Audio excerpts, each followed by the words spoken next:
جو ہے اپنے سیاسی مقاصد کے لیے استعمال کیا، جو کہ آپ کے بیرون ملک جو مختلف ممالک ہیں ان کے ساتھ ایک جو ابھی آپ نے ذکر کیا کہ کس طرح سے تعلقات جو ہے وہ متاثر ہو سکتے ہیں. اور آج بھی جو ہے وہ دیکھیں تو اخبار میں ایک امریکن جو ڈپلومیٹ ہیں ان کا وہ چھپا ہوا ہے بیان جس میں ڈونلڈ لو کا دفاع کیا گیا ہے. تو آپ یہ دیکھیں یہ صرف یہی نہیں ہوا بلکہ جو اس وقت کی فوجی قیادت تھی اس کے اوپر براہ راست الزام لگا کر میر جعفر اور میر صادق کا جو ہے وہ ایک تنتنا بنایا گیا. اور پھر اس کے بعد نہ صرف یہ بلکہ اس کو آپ یہ دیکھیے کہ اپنے آپ کو پرائم منسٹر برقرار رکھنے کے لیے انہوں نے جو ہے وہ نو کانفیڈنس موشن کو فرسٹریٹ کرنے کے لیے اور پھر اس وقت کی جو اپوزیشن تھی جس نے جو کہ اب موجودہ حکومت ہے ان تمام لوگوں کو غدار قرار دیا قاسم سوری نے اور جو ہے وہ فرسٹریٹ کی اور اسمبلی ڈیزالو کر دی توڑ دی. تو ایک جو آئینی راستہ تھا قانونی راستہ تھا اس کو جو ہے وہ اس پر جانے کے بجائے انہوں نے ایک یہ جو سائفر کی کہانی گھڑی جس میں آپ نے ملکی اداروں کو بدنام کیا, آپ نے انٹرنیشنل ریلیشنز جو ہیں اس کے اوپر زک پہنچائی اور اس طرح سے آپ نے پاکستان کے قومی مفادات کو زک پہنچائی. اور پھر صرف یہی نہیں ہے کہ اگر آپ پرائم منسٹر کا اوتھ دیکھتے ہیں تو وہ تو بہت زیادہ جو ہے وہ نیشنل جو معاملات ہیں جو قومی سلامتی کے معاملات ہیں اس حوالے سے ان کے علم میں جو بھی آئے گی بات تو اس کو پاکستان کو تحفظ فراہم کرنے کے لیے آپ نے اس کو استعمال کر دیا, لیکن انہوں نے اس کو اپنے تحفظ کے لیے ایک سیاسی جھوٹا سیاسی بیانیہ گڑا اور اس کے بعد آپ یہ دیکھیں کہ وہ سائفر امریکہ سے شروع ہوا اور پھر سازش کے الزاموں سے نقوی تک. اچھا ویسے یہ مجھے بتائیں صدیقی صاحب کہ جس نے بھی انوائی صادق و امین کا سرٹیفکیٹ دیا تھا اب ساری باتیں دیکھ کے توشہ خانہ ہو یا یہ معاملات ہوں تو وہ بھی دھڑام سے گر نہیں جاتا صادق و امین کا ٹھپا حرکتوں سے وہ دینا اور بات ہے اس پہ بھی دیکھیں وہ اس وقت کے سرکمسٹانسز میں تو اس وقت بھی ہم اس وقت سے بھی کہہ رہے ہیں کہ جو ثاقب نثار صاحب اور موجودہ چیف جسٹس اس بینچ کا ایسا تھے سابق چیف جسٹس ثاقب نثار تو اس وقت بھی بند بینکوں کی رسیدوں کے اوپر صادق اور امین قرار دیا گیا تھا. مطلب وہ تمام بند بینک جو ہیں وہ بند ہوتے رہے. دوسرے اپنے سیاسی مخالفین سے یہ 40 سال پرانی جو ہے وہ چیزیں مانگتے رہے کہ اس کی رسیدیں جو ہیں وہ دیں وہ دے دیں اور ٹرینڈ چلتے تھے رسیداں کڈو منی ٹریل رسیدہ کڈو یہ اس طرح کی باتیں. اور پھر آپ یہ دیکھیے کہ پھر اس کے بعد جو ہے خود انہوں نے اس کیس کے اندر اپنا متعدد مرتبہ اپنے بیانات جو ہیں وہ تبدیل کیے تھے. تو وہ بھی کسی دن کھلے گا تو پتہ لگے گا کہ وہاں پہ کیا کچھ ہوا تھا. تو وہ ویسے کب تک کھلے گا اندازہ دیکھیں جب آہستہ آہستہ ایک دو مہینے میں یا زیادہ ٹائم لگ جائے گا. میں نے آپ کو بتایا نا کہ ایک تحقیقاتی ایجنسی کے سربراہ تھے اس وقت اور ان سے جب بات ہوئی تو انہوں نے کہا کہ میرے سامنے ایک کال آئی اور ثاقب نثار صاحب جو ہیں ان کی زبانی کہ کسی سے فون پہ بات کرے تو ان کا آپ رسیدیں بھیجیں ایکسیپٹ تو میں نہیں کرنی ہے نا. تو یہ اس طرح کی بھی معاملات جو ہیں وہ سامنے آتے رہے ہیں. اب تھوڑے کو کم ہی سمجھنا چاہیے, کیا کم کو زیادہ کو کم کیا کہیں ان کو کم کو زیادہ سمجھنا چاہیے لیکن ایک تصنع بناوٹ جھوٹ کا بیانیہ لا کے پورا ایک چلتا ہوا ملک جو ہے اس کو داؤ پہ لگا دیا گیا. اس کی میرا سوال وہی ہے کہ مہینے ڈیڑھ تک کلیئر ہو جائے گا یا تو ٹائم زیادہ لگے گا؟ ظاہر ہے یہ ایک لیگل پروسیس ہے. اب بھی یہ دیکھیں گے جو نہیں وہ چیزیں کھلنے والی بات آپ کر رہے ہیں وہ کھلتی چلی جائیں گی جیسے جیسے وقت گزرے گا. آغا اقرار ہارون صاحب آج صبح بھی میں سن بھی رہا تھا, مجھے سن رہے تھے جب ہم اسی پہ بات کر رہے تھے, تو یہ سارا معاملہ پوری دنیا میں جگ ہسائی ڈنڈورا پھر ٹرینڈ جس طرح قیوم صدیقی صاحب کہہ رہے ہیں وہ بنائے گئے ملکی اداروں کی ساکھ کو مجروح کرنے کی کوشش کی گئی, شہداء کی بے حرمتی, لیکن ساتھ ساتھ یہ بھی کہتے رہے کہ نہیں جی باہروں آئی ہے سازش. وہ باہر سے کتنی آئی اور پھر اب اندر ہی اندر چلی جا رہی ہے, کیا کہیں گے آپ؟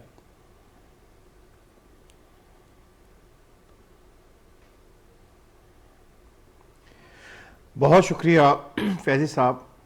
یہ سارا واقعہ ہے مارچ 2022 کا. اور آج ہم بات کر رہے ہیں جبکہ تقریباً 19 جولائی ختم ہونے والا ہے 2023. بدقسمتی یہ ہے کہ 1 سال اور 4 مہینے آپ کہہ لیں کہ پوری کی پوری قوم کو جھوٹ کی صلیب پہ لٹکایا گیا. اور دیکھیں 2 قسم کی حکومتیں ہوتی ہیں اور 2 قسم کی ریاستیں ہوتی ہیں. ایک ریاست ہوتی ہے پرماننٹ ریاست, پرماننٹ گورنمنٹ, وہ ہوتی ہے بیوروکریسی کی. وہ اسی لیے رکھی جاتی ہے کہ جو نو پرماننٹ ہے, جس میں ہم کہہ سکتے ہیں کہ حکومت وقت جو کہ پارلیمنٹ سے آتی ہے, اس نے اپنے 5 سال کا ٹینیور پورا کرنا ہوتا ہے میکسیمم, اور وہ الیکشن میں چلی جاتی ہے اور پھر وہ بھی واپس آ سکتے ہیں یا کوئی اور آتے ہیں. لیکن جو پرماننٹ اسٹیٹ ہے, یہ پرماننٹ گورنمنٹ ہے, it is headed by the bureaucrats. بدقسمتی کہہ لیجئے اس پورے فیاسکو میں میرے ذاتی انڈرسٹینڈنگ کے مطابق 4 میجر ملزمان ہیں. جو چیئرمین پی ٹی آئی ہیں وہ, اس کے علاوہ جو آپ کے فارن منسٹر ہیں شاہ محمود قریشی, اور اس کے بعد یہ اعظم خان صاحب جنہوں نے آج بینز اپنے منہ سے نکالے ہیں, اور فارمر فارن سیکرٹری جو ریٹائرڈ ہو کے گھر چلے گئے ہیں اور آرام سے پینشن لے کے گزارا کر رہے ہیں. اگر جو کہ ہمیں نظر آ رہا تھا, پوری قوم کو نظر آ رہا تھا کہ اس زمانے کا فارمر پرائم منسٹر جھوٹ بول رہا ہے اور اس نے پورے پاکستان کی ڈپلومیسی کو سٹیک پہ لگا دیا ہے اپنے ڈومیسٹک اور پولیٹیکل گینز کے لیے. یہ دونوں اشخاص 2 کے بیسکلی ریپرزینٹ کرتے تھے پرماننٹ گورنمنٹ کو, جو کہ ریاست پاکستان کے ملازم تھے اور ہائیسٹ گریڈ میں تھے, گریڈ 22 میں تھے. وہ بالکل ہی چپ رہتے ہیں اور لگے رہو منا بھائی, جو وہ ایک شخص اپنی مقاصد کے لیے ملک کو نقصان پہنچا رہا ہے, یہ اس کا ہاتھ ہی نہیں روکتے ہیں, یہ کسی کو بتاتے ہی نہیں ہیں کہ کیا ہو رہا ہے. تو دیکھیں, میں برا نہ بنائیے گا میری بات کا, ہم اگر سیاستدان اس میں ذمہ دار ہے نا, شاہ محمود قریشی اور چیئرمین پی ٹی آئی, تو پھر یہ 2 افراد بھی اتنی ذمہ دار ہیں, بلکہ میرے خیال میں زیادہ ذمہ دار ہیں. اس لیے کہ پولیٹیشنز ہوتے ہیں.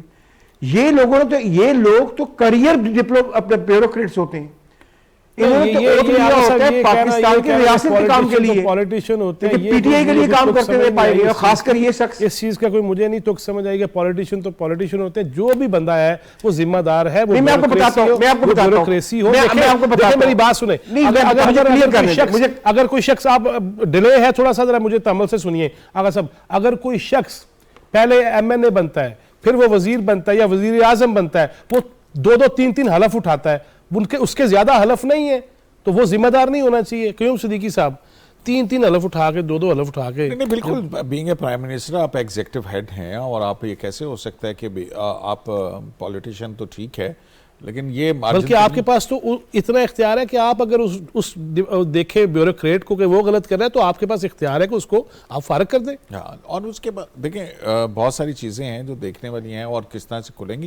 لیکن ایک تو بات تو طے ہے کہ جھوٹ کا بیانیہ گھڑ کے عوام کو گمراہ کر کے آپ اگر اپنے پولیٹیکل وہ ایمبیشنز کو اس بنیاد پہ لیتے ہیں, پہلے آپ نے چور ڈاکو کا بیانیہ گھڑا, وہ نہیں تھا, تو پھر سائفر کا بیانیہ گھڑا, غدار بنایا, اور پھر وہ آپ کے جو سیاسی مخالفین ہیں آپ نے ان سب کو غدار بنا دیا. وہ تو قاسم سوری کی رولنگ جو ہے اس میں تو کہتے بھی باقاعدہ سپریم کورٹ کے ایک جج جو ہیں وہ 5 رکنی بینچ نے جب وہ کیا, تو پھر اس کے بعد انہوں نے تو کہا کہ یہ پارلیمنٹ کو چاہیے کہ اس کے خلاف آرٹیکل 6 کا جو ہے وہ انیشیٹ کرے کاروائی. تو اب یہ جو سائفر کا معاملہ ہے, دیکھیں یہ نیشنل سیکیورٹی سے جڑا, نیشنل سیکیورٹی, اور پھر اس کے بعد آپ دیکھیں بین الاقوامی دنیا کے اندر پاکستان کو جگہ صرف یہی نہیں ہے. آپ یہ دیکھیں کہ جب معاشی معاملات طے ہونے کے لیے آتے ہیں تو آپ کی جو ہے وہ شوکت ترین صاحب جو ہیں وہ پنجاب اور کے پی کی حکومتوں کے وزراء خزانہ کو کہتے ہیں کہ آپ یہ کیجئے. کیا وہ معاشی طور پر خارجی محاذ کے اوپر پاکستان کے خارجہ تعلقات جو ہیں ان کو ڈسٹرائے کرنا, پاکستان کے اندر جو ریاستی ادارے ہیں ان کا جو ہے وہ اس طرح سے ان کے خلاف نفرت اور ایسا بیانیہ گھڑنا کہ پھر اس کے بعد 9 مئی کے واقعات ہوں جس میں جو ہے ملٹری تنصیبات کو نشانہ بنایا جائے. میاں والی بیس جہاں پہ آپ کے سینسٹیو وہ ہیں, آج اٹارنی جنرل جو ہے انہوں نے بتایا یہ ساری کہ وہاں پہ جو ہے میاں والی ایئر بیس کے اوپر پاکستان کے کون سے طیارے جو ہیں وہ وہاں پہ تھے, وہاں پہ فیول اتنا تھا, وہاں پہ دیوار گرا دی گئی اور وہاں پہ آگ لگ.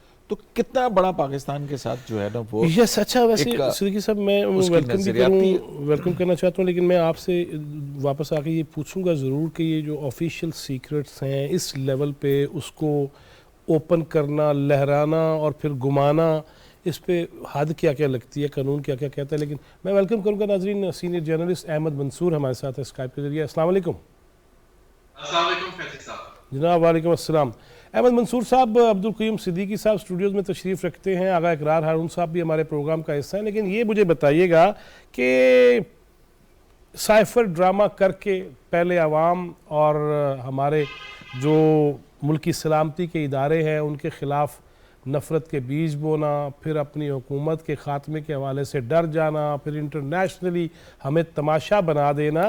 چلے آپ سے ہی پوچھ لیتا ہوں, کیا لگتا ہے اس پہ کیا ہونا چاہیے, اور قانون حرکت میں آتا ہے تو کس کس راستے سے آئے گا؟ دیکھیں فیضی صاحب, جب آپ نے بھی کہا نا سائفر ڈرامہ, ہم جب اس کو ڈرامہ کہتے ہیں تو عام لوگ اور خاص طور پہ جو پی ٹی آئی کے جو لوگ ہیں وہ اپنے چیئرمین کے حوالے سے پھر وہ یہ کہنے پہ لگے رہتے ہیں کہ نہیں یہ تو حقیقت ہے اور یہ ڈرامہ نہیں ہے, تو وہ اس کو اس طرف لیتے ہیں. بھائی حقیقت ہے, سائفر ایک روٹین کا ڈپلومیٹک جو لوگ ہیں وہ سارے جو سرکل ہیں ان کو پتہ ہے کہ یہ جو سفارتکار ہیں ان کا یہ کام ہی یہی ہے, یہ روٹین میں ہو رہا ہوتا ہے. جو دوسرے ممالک میں سفیر ہوتے ہیں وہ اپنی حکومتوں کو اسی طرح کی کمیونیکیشن کرتے ہیں. یہ بالکل ایک حقیقت ہے, لیکن اصل بات یہ کہ اس کو آپ نے اپنے سیاسی مقاصد کے لیے استعمال کیا. یہ اسٹیٹ کا ایک سیکرٹ ہے, اسٹیٹ کی جو آفیشیل سیکریسی ہے وہ اس میں ہے, اور یہ چیزیں چلتی ہیں. اب یہ تو ایک بات ہے کہ اس کو ڈرامہ تو ہم اس لیے کہہ رہے ہیں کہ انہوں نے ڈرامہ بنایا. یہ نہیں ہے کہ ہم سائفر کو غلط کہیں کہ سائفر تھا نہیں, سائفر بالکل تھا, لیکن اس سائفر کا جو استعمال کیا خان صاحب نے اس کی بنیاد پہ آج وہ جہاں کھڑے ہیں.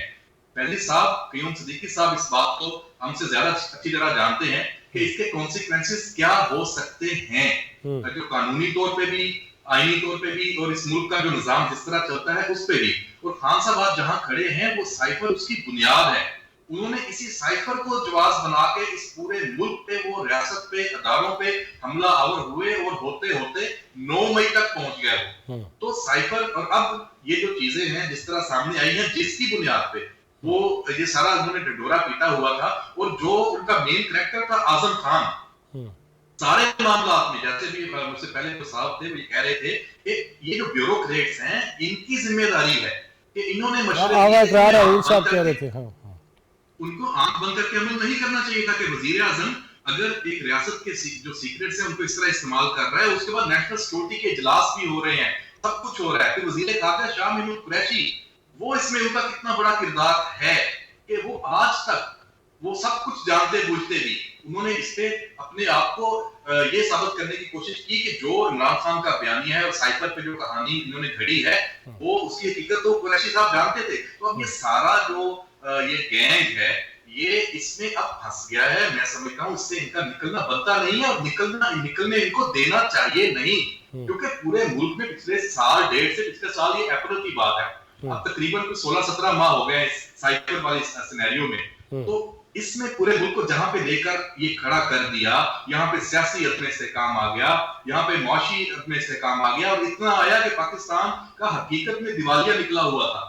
تو شکر کریں کہ ہم کہیں نکلنا شروع ہوئے ہیں, ابھی بھی بہت مشکلات ہیں, ہمارا یہ علیحدہ ٹاپک ہے. تو سائفر پہ جو آپ بات کر رہے ہیں, سارے دوست بات کر رہے ہیں, اور جو اس وقت صورتحال بن گئی ہے, اب یہ تیزی سے آگے آئے گا. دیکھیں ایک چیز تھی کہ اعظم خان اگر بولیں گے تو پھر کہیں یہ ترک کا پتہ ہوگا جو بھی اس ساری معاملے میں عمران خان کے خلاف جو چیزیں چلتی ہیں اس میں, اور اعظم خان سامنے آ گیا. اور اعظم خان ابھی تو صرف سائفر پہ آیا ہے. اعظم خان نے اگر توشہ خانہ القادر ٹرسٹ میں بھی وہ اتنا ہی انوالو ہے جتنا اس سائفر میں وہ انوالو تھا, اس کے پاس اتنے ہی ثبوت ہیں, وہ اس کے ہاتھوں سے سب کچھ ہوا ہے. اس کو یہ بھی پتا ہے کہ عمران خان کے کہنے پہ ہوا ہے, بشرا بی بی کے کہنے پہ ہوا ہے, کس کس کے کہنے پہ ہوا ہے, اس کو ہر چیز کا صحیح فرما رہے ہیں. ناظرین ہمارے ساتھ پیپلز پارٹی کے مرکزی رہنما اور مشیر برائے امور کشمیر جناب قمر زمان کائرہ ہیں. السلام علیکم کائرہ صاحب. جی وعلیکم السلام. خیرہ صاحب، آج اعظم خان نے جو ہنڈیا پھوڑی ہے بیچ چوراہے، اس پہ کیا فرمائیں گے؟ اور اس سے جتنا نقصان ہوا، آئینی قانونی طور پہ بھی تو کچھ چیزیں آئیں گی نا جو حد لگتی ہوگی، جو دائرہ بنتا ہوگا، کیا فرمائیں گے؟ فیضی صاحب، پہلی گزارش تو یہ ہے کہ یہ کوئی ہمارے لیے نئی خبر نہیں تھی. یہ آلریڈی ہمارا تو ویو یہ تھا کہ یہ جھوٹ پہ مبنی ساری داستان ہے اور اس میں کوئی صداقت نہیں ہے، لہذا میرے لیے تو کوئی اچنبے والی بات اس پہ ہے نہیں. لیکن قائرہ صاحب، اگر اس پہ ایک پرنسپل سیکرٹری اور گریڈ 22 کا پرنسپل سیکرٹری ہو اور وہ اعلیٰ ترین بیوروکریٹ ہو، اگر وہی سامنے آ جاتا ہے کہ یہ ہوا، تو اب چیزیں تو آ گئی نا، ثبوت تو آ گئے نا، اس پہ کچھ تو ہونا چاہیے نا. چھوڑ کے گریڈ 44 کا بھی ہو تو پاکستان کے سارے سیاستدان، حکومت، ترجمان، گورنمنٹ، فوج سب کہہ رہے تھے، فورن آفس، تو سب کی طرف سے یہ تھا. یہ تو میڈیا کے اندر ایسے ہی ایک تماشا کھڑا کر دیا گیا اور خان صاحب کا نیریٹو چل رہا ہے، ورنہ تو سب کو پتا تھا کہ یہ جھوٹ پہ مبنی بات ہے. اور ہاں، ایک بات ضرور ہے، اس بات پہ افسوس تھا، اور اب عمران خان کے اپنے فالوورز کے لیے بھی یہ مسئلہ جو ہے لمحہ کیا ہے کہ خان صاحب نے اپنی گرتی ہوئی ساکھ بچانے کے لیے انہوں نے پاکستان کے خارجہ تعلقات، اور وہ بھی ایک عالمی طاقت کے ساتھ خارجہ تعلقات خراب کرنے کی کوشش کی، جس کا پاکستان کو نقصان ہوا. یہ ایک بڑا تکلیف سے عمل تھا کہ ایسا ملک جو اس کو ایک شخص کو عزت دیتا ہے، نام دیتا ہے، سب سے اعلیٰ عہدہ دیتا ہے، وہ اسی ملک کا نقصان کر رہا ہے. یہ بڑا افسوسناک تھا. باقی کوئی خبر تھی نہیں. خیر صاحب، خبر تو چلے پہلے سے پتہ تھی، لیکن مسئلہ یہ ہے کہ اگر وہ تعلقات خراب کراتا ہے انٹرنیشنلی ہمارے ممالک کے ساتھ، پورے دنیا میں ہمارے ڈپلومیٹس ہیں، سفراء ہیں، ان کے کام میں کتنی حرج آئے ہوں گے، ان سے کنیاں کتنی کترانے لگ گئے ہوں گے، تو اس پہ کوئی قانونی طور پہ کوئی سزا نہیں ہے.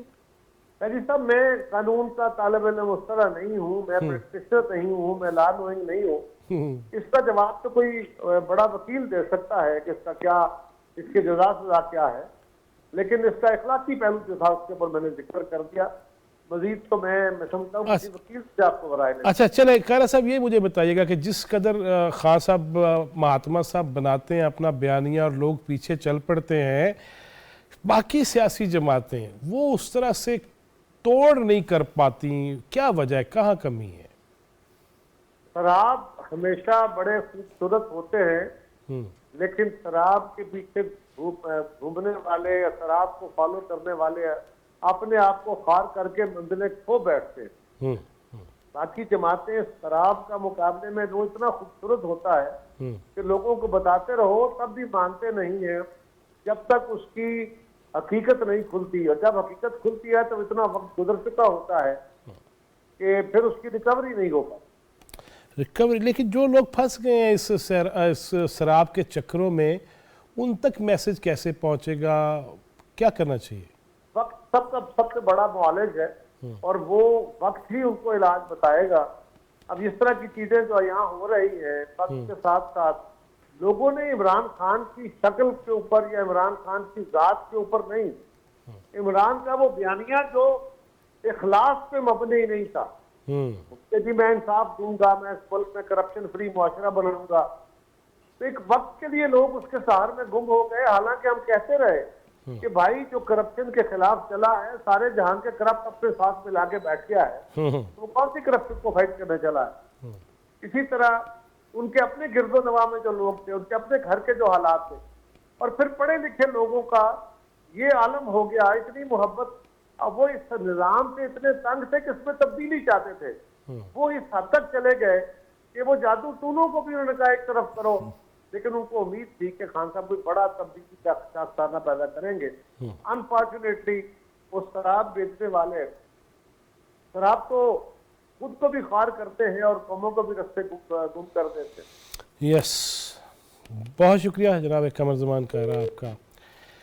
ہاں جی، آغا اقرار صاحب آپ کی طرف آ رہا ہوں. جس طرح احمد منصور صاحب بھی اس سے پہلے کہہ رہے تھے اور قائرہ صاحب بھی اشارتاً وہ بات کر گئے کہ اعظم خان صاحب ابھی پٹاری سے بہت کچھ نکال سکتے ہیں. اس میں پیرنی صاحبہ ہے، ان کے مرید ہے، اور عدت اور مدت والا کیس بھی آ گیا ہے. یہ ساری چیزیں ہیں اور ہو سکتا ہے وہ یہ سارا کچھ بھی بتا دے کہ کتنی مرغیاں زندہ جلائی گئیں اور کتنے بکرے زندہ جلائے گئے.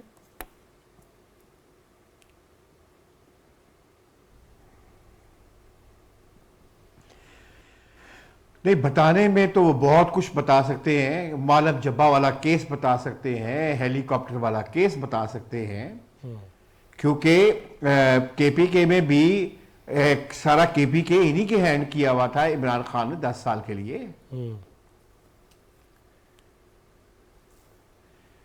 وہاں پہ نیب کو کیسے بند کروایا گیا، وہاں پہ نیب کے آفیسز کو بند کیوں کروایا گیا، وہ ساری باتیں اعظم خان کے پاس ہی ہیں.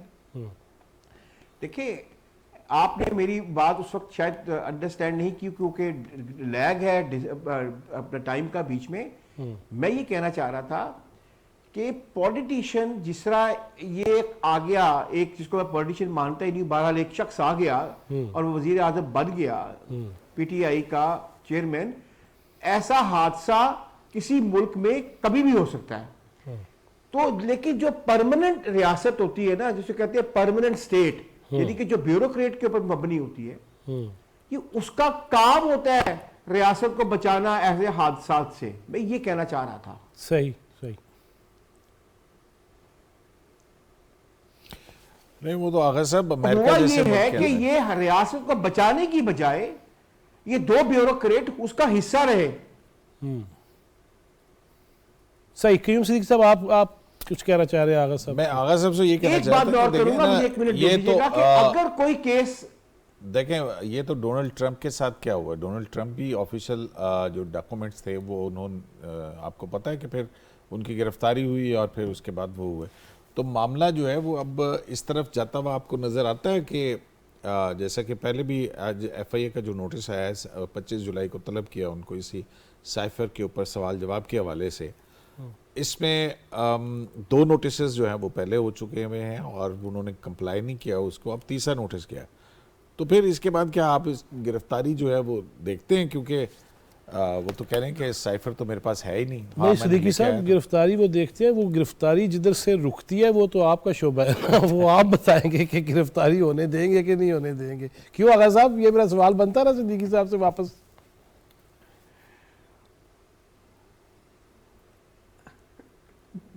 بالکل. دیکھیں، جب تک صدیقی صاحب آپ انہیں اپنا گرین نمبر پلیٹ کی مرسیڈیز بیچتے رہیں گے تب تو گرفتاری نہیں ہوگی. لیکن ایک بات میں اس میں ایڈ کرنا چاہوں گا، اس کے اوپر مکمل طور پہ کیس ہونا چاہیے اور اپنا سیکرٹ ایکٹ بھی لگتا ہے اس کے اوپر، اور انہوں نے سیکیورٹی بریچ کی ہے. لیکن یہ کیس صرف شاہ محمود قریشی یا چیئرمین پی ٹی اے کے خلاف نہیں ہونا چاہیے. اگر ایسا ہوا اور اس میں یہ 2 بیوروکریٹس نہ ڈالے گئے، کم سے کم اعظم خان نہ ڈالا گیا، تو پھر اس کی کریڈیبلٹی ختم ہو جائے گی، اس کیس کی مورل جسٹیفیکیشن ختم ہو جائے گی.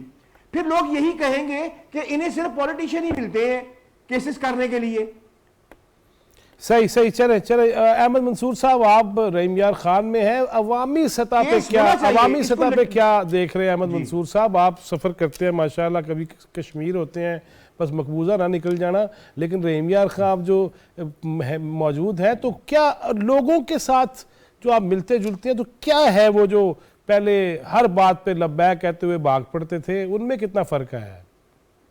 دیکھیں، میں سمجھتا ہوں ویسے فیض صاحب بڑی آپ نے اہم کی، اصل بات یہ ہے کہ لوگوں پہ کیا فرق آیا ہے. دیکھیں، ایک جو کلاس ہے نا اس ملک میں بن گئی، جو ذہن سازی کی گئی ہے اور اتنی محنت سے، اور جو بھی سارے اس کے عوامل ہیں، اس میں یہ تو بہت مشکل ہے کہ اتنی جلدی یہ جن کے ذہن بن چکے ہیں ان کو آپ راہ راست پہ کہہ سکیں یا کوئی آپ کی بات سننے پہ کم از کم آتا ہوں، وہ تو بات ہی نہیں سنتے. لیکن ایک فرق ضرور آیا ہے، جو آپ کو آپ سڑک پہ کسی اگر آپ سفر کر رہے ہیں کسی کنوینس میں، اکٹھے پبلک پلیسز پہ یا کسی بھی جگہ پہ اپنے آفیسز میں بات کرتے تھے تو لوگ آپ کو بات نہیں کرنے دیتے تھے، آپ کی رائے سنتے ہی نہیں تھے، جو ٹھونسی جاتی تھی.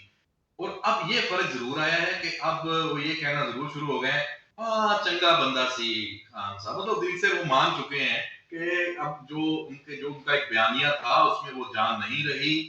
ان کا جو دوبارہ اس ملک میں اقتدار کا کھیل رچا کے واپس آنا وہ اب شاید ممکن نہیں رہا. یہ انہوں نے ذہنی طور پہ لوگوں نے تسلیم کرنا شروع کر دیا جو چیئرمین پی ٹی آئی کے ساتھ جڑے ہوئے تھے. تو یہ ایک بہرحال بڑی چینج ہے. لیکن اب بات اس سے بھی آگے کی ہے کہ کیا یہ بات صرف ذہن سازی کی ہی ہے، وہ تو ایک پہلو ہے. یہ جو کھلواڑ ہے، دیکھیں یہ سائفر والا معاملہ یہاں سے شروع بات ہوتی تھی. آپ کی قومی اسمبلی، آپ کو یاد ہوگا رات 12 بجے جب جو ڈپٹی اسپیکر صاحب ہیں کوئٹہ والے اس وقت کے، انہوں نے جب لہرایا تھا اور اسمبلی توڑی تھی، کیا بنیاد اس پارلیمان توڑی گئی اس ملک کی سائفر کی بنیاد پہ. یہ کوئی معمولی بات ہے کہ آپ کی جو اس وقت آپ کا پورا نظام، جو ڈھانچہ آپ کا، وہ ہلا دیا گیا تھا. تو اس کے بعد اب کیا عمران خان کے پاس کوئی جواز باقی بچتا ہے کہ وہ سیاست کرے، یا اس کے اب تو اس کو جو اگست 25 تاریخ کو بلایا گیا ہے، یا تیزی سے چیزیں آگے جانی چاہیے اور جائیں گی. اگر یہ یہاں پہ یقیناً احمد مسعود صاحب جانی چاہیے. میرے ساتھ پہ ناظرین ہیں اور ڈاکٹر فوزیہ حمید، ایم کیو ایم کی مرکزی رہنما. السلام علیکم ڈاکٹر صاحبہ. جی وعلیکم السلام. ڈاکٹر صاحبہ بات یہ ہو رہی ہے کہ پہلے بھی سائفر تو سب کے سامنے ہی تھا یہ ڈرامہ سارا، لیکن آج تو بڑا وہ کہتے ہیں کہ کیل ٹھوک دیا ہے اعظم خان صاحب نے. اور کیا دیکھ رہے ہیں کہ عدالت میں پیش ہوں گے یا جو متعلقہ ایجنسیز ہیں ان کے سامنے پیش ہوں گے خان صاحب، یا پھر وہ کہیں گے کہ نہیں میں مہاتما ہوں اور مجھے ہاتھ نہ لایا جاوے؟ اعوذ باللہ من الشیطان الرجیم، بسم اللہ الرحمن الرحیم. سب سے پہلے بہت شکریہ مجھے مرحبا کرنے. دیکھیے یہ عمران خان صاحب کا جو ڈرامہ ہے یہ الیکشن سے پہلے سے شروع ہے، اور ہم نے 4 سال ان کو حکومت میں بھی دیکھ لیا ان کا ڈرامہ، اور پھر حکومت سے اترنے کے بعد بھی ہم نے ڈرامہ دیکھا. لیکن نہایت افسوس کی بات کہ انہوں نے، ان کی جو دماغ کا خلل ہے وہ تو چلیے جہاں ہے وہ اپنی جگہ پہ ہے، لیکن جس طرح سے یہ اپنے کارکنان کو اکساتے رہے ہیں ٹیررسٹ ایکٹیویٹیز پہ، یہ ایکسیپٹیبل نہیں ہے. کسی صورت یہ ایکسیپٹیبل نہیں ہے. جس طرح کی لینگویج یوز کرتے رہتے ہیں ہمارے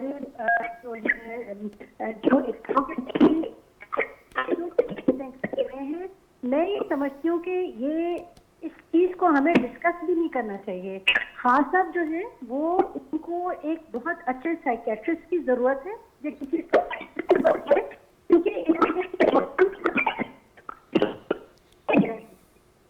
آواز جوتی صاحب آواز کلیئر نہیں ہے، دوبارہ کوشش کر لیجیے. اور عظیم میں بھی انتظار کر رہے ہوں کہ ان کو بھی ملا لیجیے تاکہ وہاں سے بھی پوچھنا کہ اب نیو یارک اور امریکہ میں کیا چیز ہے. ہاں جی کیوں صدیقی صاحب، سائیکیٹرسٹ تک بات آ گئی. روحانی علاج تو کرا رہے ہیں روز دن رات، تو سائیکیٹرسٹ کی لوڑ ہے؟ نہیں، میرا نہیں خیال ہے کہ انہیں کسی سائیکیٹرسٹ کی ضرورت ہے. انہیں میرے خیال میں پاکستان کے قانون کے اوپر جو ہے وہ عمل درآمد کروانے کی ضرورت ہے ان سے. اور جیسے ہی پاکستان کے قوانین کے اوپر عمل درآمد ہو جائے گا تو ان کا علاج جو ہے بالکل شافعی قسم کا جو ہے علاج ہو جائے گا ان کا. تو بات سمپل سی یہ ہے کہ ٹھیک ہے سیاستدانوں کے، ہم نے یہ بھی دیکھا ماضی کے اندر ذوالقاری بھٹو صاحب نے بھی مہودہ تاشقند کے حوالے سے ایک جو ہے وہ اپنا وہ کیا تھا، لیکن اس سے میں اور اس میں جو ہے وہ ایک فرق ہے بہت زیادہ. یہ تو نیشنل سیکرٹ ہے یا اپنا آپ کے آفیشیل ڈاکومنٹس ہیں. اگر اس طرح سے ہر پرائم منسٹر چیزیں لے کے جانا شروع کر دے تو پھر کہاں کیا چیزیں رہ جائیں گی. تو اس کے اوپر پوچھ پرتی تو ہونی چاہیے، آلدو کہ اس کا بھی ایک پورا لمبا پروسیجر ہے. ایف آئی کی انکوائری کمپلیٹ ہوگی، پھر اس کے بعد چارج فریم ہوگا، کون کون ایکیوز ہیں، اس میں پھر وہ عدالت میں جائے گا. 164 کے بیانات کے حوالے سے بھی کچھ لیگل جو ہیں وہ ضروریات ہیں کہ اس کے اوپر کراس ہوگا. تو اس کے بعد اس کی ایویڈنس جو ہے وہ کیا بنتی ہے، اس کی ساری حیثیت.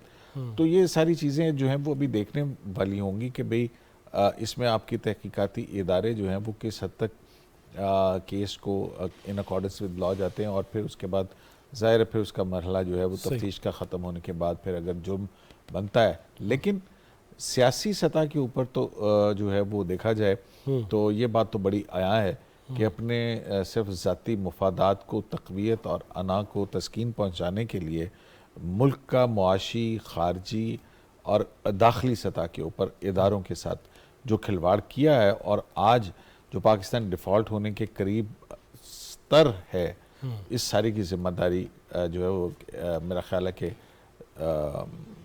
اس کے چیئرمین پی ٹی آئی ہے وہ ذمہ دار. اور ڈاکٹر فوزیہ حمید صاحبہ سے دوبارہ رابطہ بحال ہوا ہے. ڈاکٹر صاحبہ کہاں سے جو بات آپ کی آواز جو تھوڑی سی اس پہ مسئلہ تھا کلیئر نہیں آ رہی تھی، سائیکائٹرسٹ تک پہنچے تھے آپ، اس سے آگے چلیے گا. دیکھیے میں بالکل یہ بات کہہ رہی ہوں نہ جنید میں بات کروں کہ خاص طور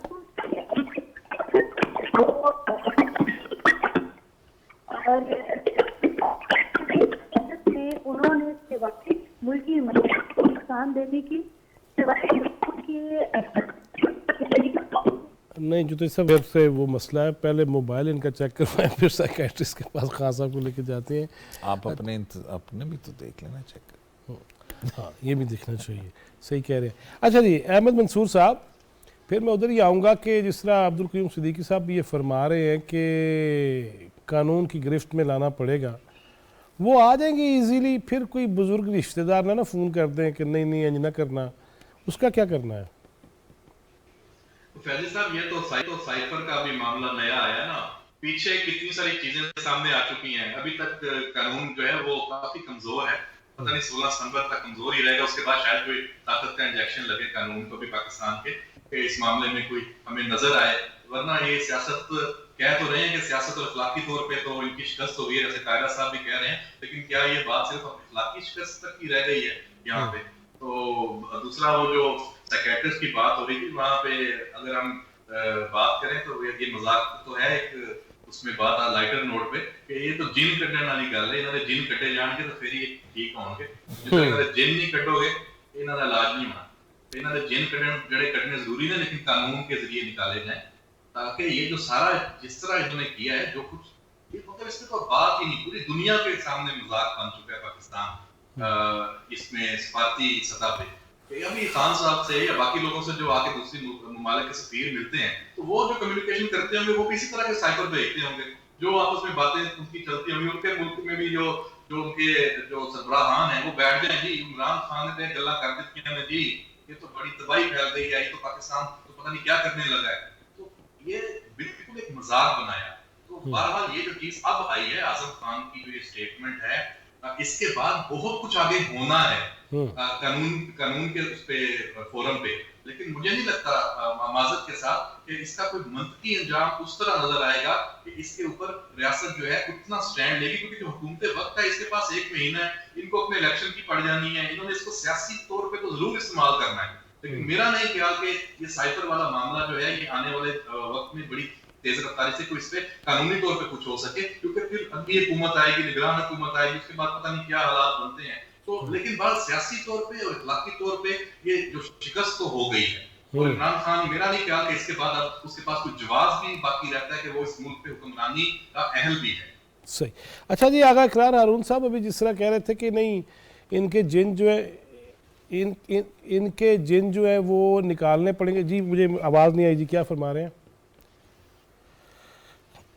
جی ڈاکٹر صاحب ونس اگین، اور میرا خیال ہے لاسٹ ٹائم میں دوبارہ ٹرائی کرتا ہوں کیونکہ جا رہے ہیں اس میں ہمارے پاس گنجائش نہیں ہے. ڈاکٹر صاحب آپ کی آواز مجھے سننی ہے اور میری آپ کو آواز صحیح آ رہی ہے؟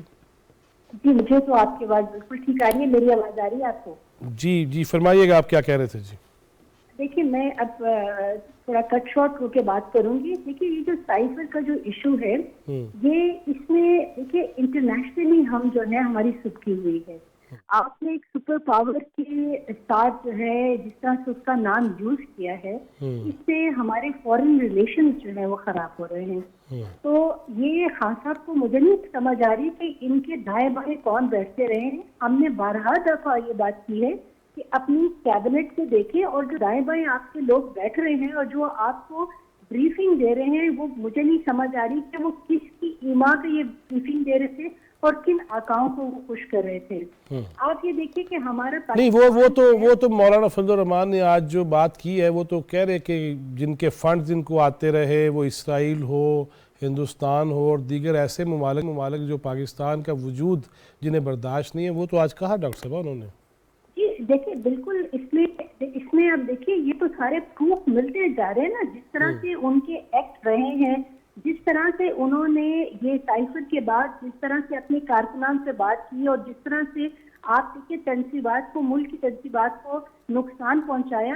میں آپ کے چینل کے توسط سے بالکل یہ بات کہنا چاہتی ہوں کہ ایسے سرسری پولیٹیکل لیڈر کو ایک تو اس کو بالکل بین کیا جائے، نہ صرف اس کو بین کیا جائے، اتنی سرسری پارٹی کو بھی بین کیا جائے، کیونکہ یہ کوئی آپ کا پرسنل کام نہیں ہے. یہ آپ ملک کے لیے کام کرنا ہے, آپ نے ملک کی عوام کے لیے کام کرنا ہے.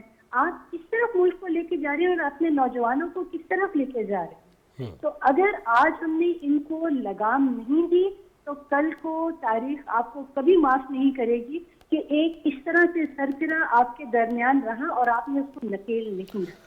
اچھا ڈاکٹر صاحب یہ بتائیے گا, عوامی سطح پہ کیا دیکھ رہے ہیں؟ پہلے بھی میں اپنے شرکاء سے پوچھ چکا ہوں کہ عوامی سطح پہ جو وہ بڑا جن اور بھوت سوار تھا محبت میں اور کرش میں, تو اب اس کی کیا صورتحال اگر کراچی حیدرآباد کی بات کی جائے تو؟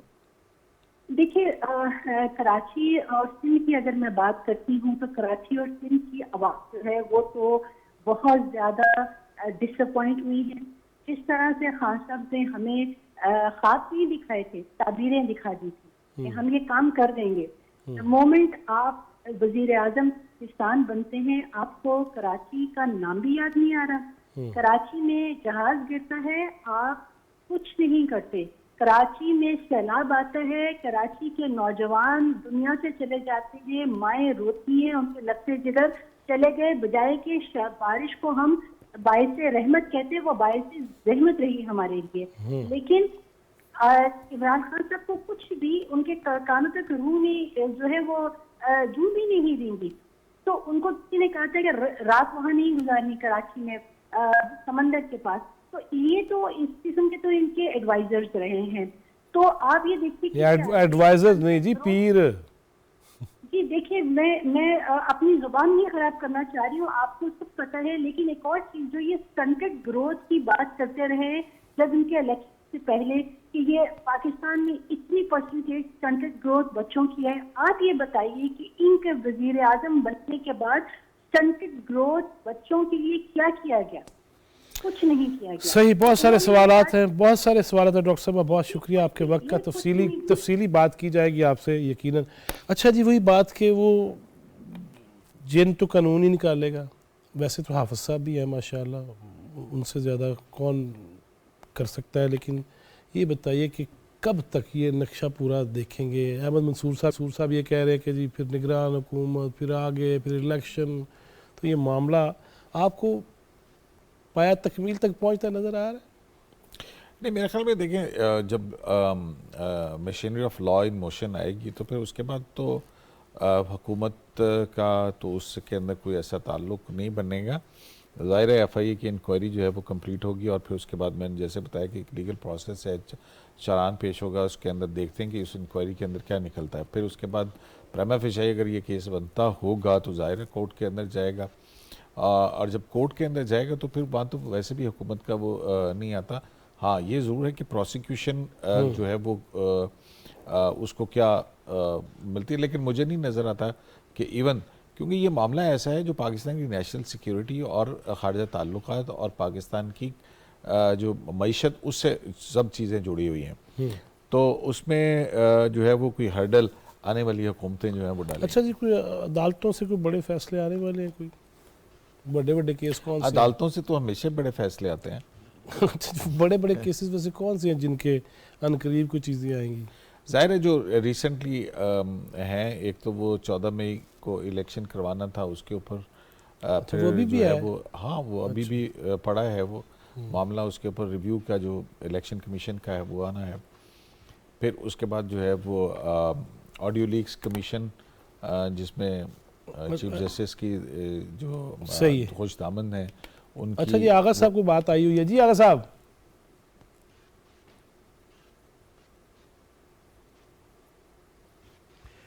بھائی احمد منصور صاحب کی موجودگی میں یہ کہوں گا کہ آج دار پہ کھینچے گئے جن باتوں پر کیا عجب کل وہ زمانے کو نصابوں میں ملے.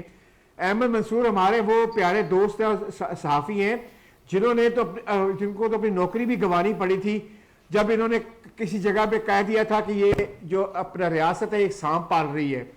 تو ہمیں تو سلوٹ کرنا چاہیے احمد منصور جیسے لوگوں سے. اور آج بھی احمد منصور صاحب جو باتیں کر رہے ہیں, یاد رکھیے گا تاریخ ان باتوں کو ثابت کرے گی. اگر اچھی باتیں ملک کے لیے ہیں تو ثابت ہو جائے, اور اگر ملک کے لیے اچھی نہیں ہے تو نہ ہی ثابت ہو. کیوں جی احمد منصور صاحب, ایک جملہ بس, پروگرام کا وقت چونکہ ختم ہو رہا ہے, ایک جملہ تبرکن فرمائیے گا.